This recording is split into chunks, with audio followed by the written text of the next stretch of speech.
Good morning student, एक बार फिर से आपका स्वागत है।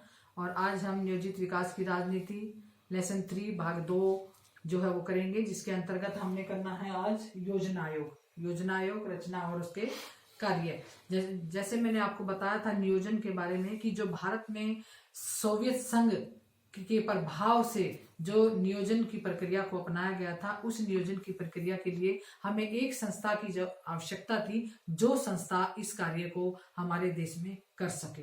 अब हमने हमारे देश में के संविधान में इस तरह की किसी संस्था के बारे में उल्लेख नहीं था, लेकिन फिर भी हमारे देश में क्या किया गया, एक संस्था बनाई गई जिसका नाम था योजना आयोग। ये योजना आयोग जो है 15 मार्च 1950 को बनाया गया और इस योजना आयोग ने जो है क्या किया, हमारे देश के लिए योजनाएं तैयार की।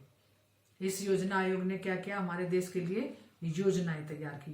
ये जो योजना आयोग बनाया गया, इस योजना आयोग का अध्यक्ष प्रधानमंत्री था और तब से लेकर अब तक यही नियम है कि योजना आयोग का अध्यक्ष हमेशा देश का प्रधानमंत्री ही होता है। इसके अलावा इसका एक उपाध्यक्ष होता है जिसकी नियुक्ति मंत्रिमंडल के द्वारा की जाती है और इसमें 14-15 जो है वो सदस्य होते हैं, जिसमें 7-8 तो मंत्री होते हैं। और ये जो है इनका कार्य, जो मुख्य कार्य है, इनका मुख्य कार्य है देश के संसाधनों और आवश्यकताओं को ध्यान में रखते हुए देश के विकास के लिए योजनाएं बनाना। यानी कि योजना आयोग सबसे पहले देश में जितने भी हमारे संसाधन हैं, जितने हमारे पास, उन संसाधनों को जो है क्या करते हैं, नोट करते हैं, फिर देखते हैं कि हमारी आवश्यकताएं क्या हैं, फिर उन संसाधनों को देखते हुए, आवश्यकताओं को देखते हुए इस तरीके से योजनाएं बनाई जाती हैं कि उन संसाधनों के द्वारा उन आवश्यकताओं को एक निश्चित समय में पूरा किया जाए।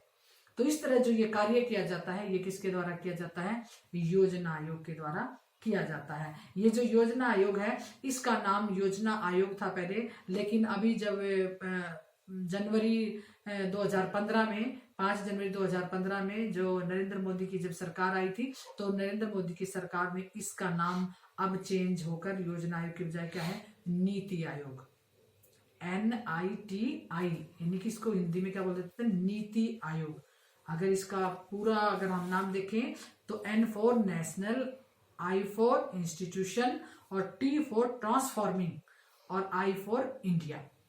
तो नीति आयोग जो है इसका नाम रखा गया है और अब इसको नीति आयोग के नाम से जाना जाता। वही चीज है, वही सारा सब कुछ है, वही काम है, लेकिन सिर्फ नाम चेंज है। योजना आयोग अब क्या है, नीति आयोग 2015 से।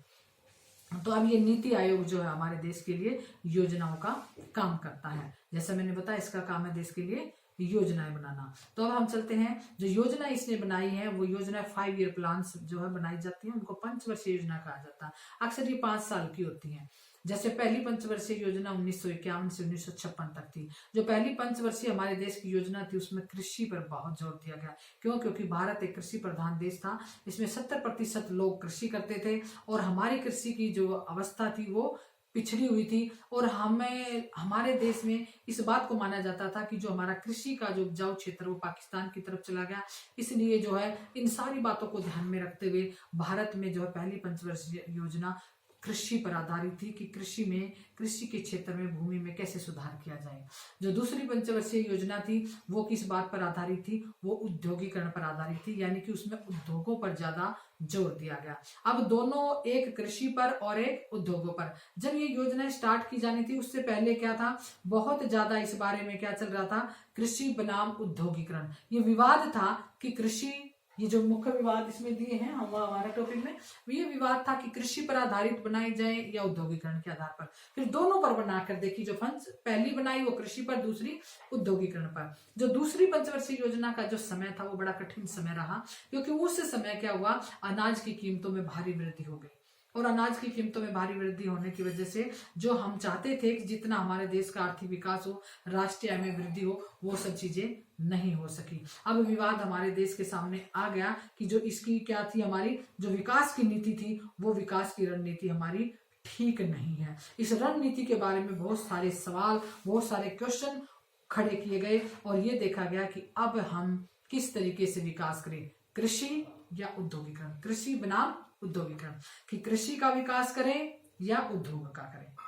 ठीक है, तो अब जब ये बात सोची गई तो जो कृषि कह रहे थे कि कृषि का विकास करें पहले, वो कृषि के बारे में अपना पक्ष देने लगे। जो कहते थे उद्योगों का करें तो वो उद्योग के बारे में अपना पक्ष देने लगे। तो अब हमारे सामने कृषि वाले क्या पक्ष देते हैं। कृषि वाले जो है उनका सबसे पहला जो है वो क्या देते हैं, वो उनका कहना है जो कृषि पर आधारित है, वो कहते हैं कि हमारा देश जो है वो एक कृषि प्रधान देश है और इसमें 70% लोग क्या करते हैं, कृषि करते हैं। इसलिए जो है कृषि का विकास ही क्या है, राष्ट्र का विकास है।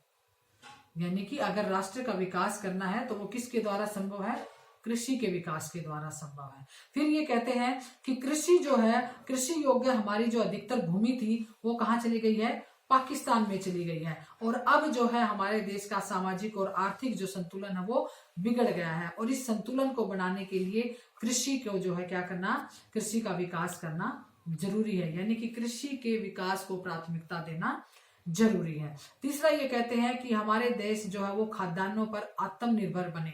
खाद्यान्नों पर आत्मनिर्भर बनने के लिए हमारे देश में कृषि का विकास होना जरूरी है। फिर ये कहते हैं कि हमारे देश में जो बुनियादी संरचना और जो धन की कमी है वो जो है उस कमी को पूरा करने के लिए हमें क्या करना है, कृषि को प्राथमिकता देना जरूरी है। क्योंकि अगर हमारा देश कृषि का पर ध्यान देगा तो हमारे देश में जो है आर्थिक विकास होगा, पैसा होगा, धन होगा और उसके द्वारा हम औद्योगिकरण कर सकते हैं। तो पैसे जो औद्योगिकरण के लिए जिस चीज की आवश्यकता है वो कृषि से ही हमें मिल सकती है। दूसरी बात ये, इसके अलावा वो कहते हैं कि अगर कृषि पर हम आधारित अगर हम अपनी योजनाएं बनाते हैं तो हमें इसका फायदा जल्दी मिलेगा, लेकिन अगर औद्योगिकरण के आधार पर हम अपनी योजनाएं बनाते हैं तो इनका फायदा हमें लंबे समय के बाद मिलेगा और इस समय हमारे देश की जो हमारे देश की जो सिचुएशन है उसके अनुसार हमें जल्दी फायदे की आवश्यकता है। तो ये क्या था, ये कृषि के समर्थक बोलते हैं। अब बात आती है औद्योगिकरण के समर्थक। औद्योगिकरण के समर्थक कहते हैं विकास का अर्थ क्या है, औद्योगिकरण। विकास का अर्थ है औद्योगिकरण, या कह सकते हो आप विकास का अर्थ है आधुनिकरण और आधुनिकरण का अर्थ है औद्योगिकरण। आधुनिकरण तभी हो सकता है जब हमारे देश में औद्योगिकरण होगा, यानी कि उद्योगों का विकास होगा। ठीक है। नेक्स्ट ये कहते हैं कि औद्योगिकरण के द्वारा ही उत्पादन में वृद्धि को तेज करके हम अपने देश में फैली गरीबी के उस मकड़ जाल से निकल सकते हैं। ठीक है। तीसरा ये कहते हैं कि भारत में ऐसे उद्योगों को विकसित किया जाना चाहिए जिसके द्वारा हमें क्या मिले, जिसके द्वारा हमें क्या मिले, मशीनरी मिले।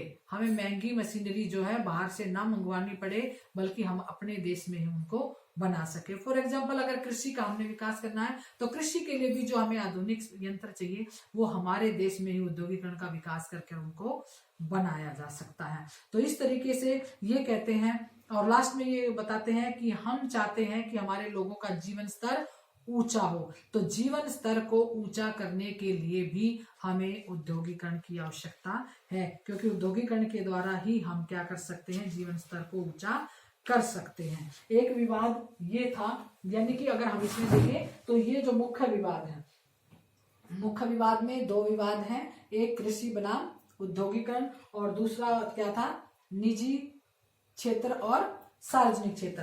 दूसरा क्या है, निजी क्षेत्र और सार्वजनिक क्षेत्र। यानी कि एक तो क्या किस बात पर जोर देते हैं, कृषि के ऊपर, कि कृषि जो है को पर ध्यान दिया जाए या औद्योगिकरण पर ध्यान दिया जाए। लेकिन दूसरे क्या कहते हैं कि निजी क्षेत्र की ओर ध्यान दिया जाए या सार्वजनिक क्षेत्र की ओर ध्यान दिया जाए। और ये मैं पहले भी आपको अभी बताया है, पहली वीडियो में भी मैंने इसको आपको अच्छे से बताया है, निजी क्षेत्र क्या है और सार्वजनिक क्षेत्र क्या है। जो विकास के जो दो मॉडल हमने किए हैं, विकास के जो दो मॉडल किए हैं, जिसमें जो पूंजीवादी मॉडल है वो निजी क्षेत्र है और जो समाजवादी मॉडल है वो क्या है, सार्वजनिक क्षेत्र है। अभी ये बात है कि निजी क्षेत्र पर विकास किया जाए या क्या किया जाए, सार्वजनिक क्षेत्र पर। निजी क्षेत्र और सार्वजनिक क्षेत्र, अगर हम निजी क्षेत्र पर ध्यान देते हैं तो कि इससे क्या है, जो अमीर और गरीब के बीच का जो अंतर वो और अधिक बढ़ जाएगा।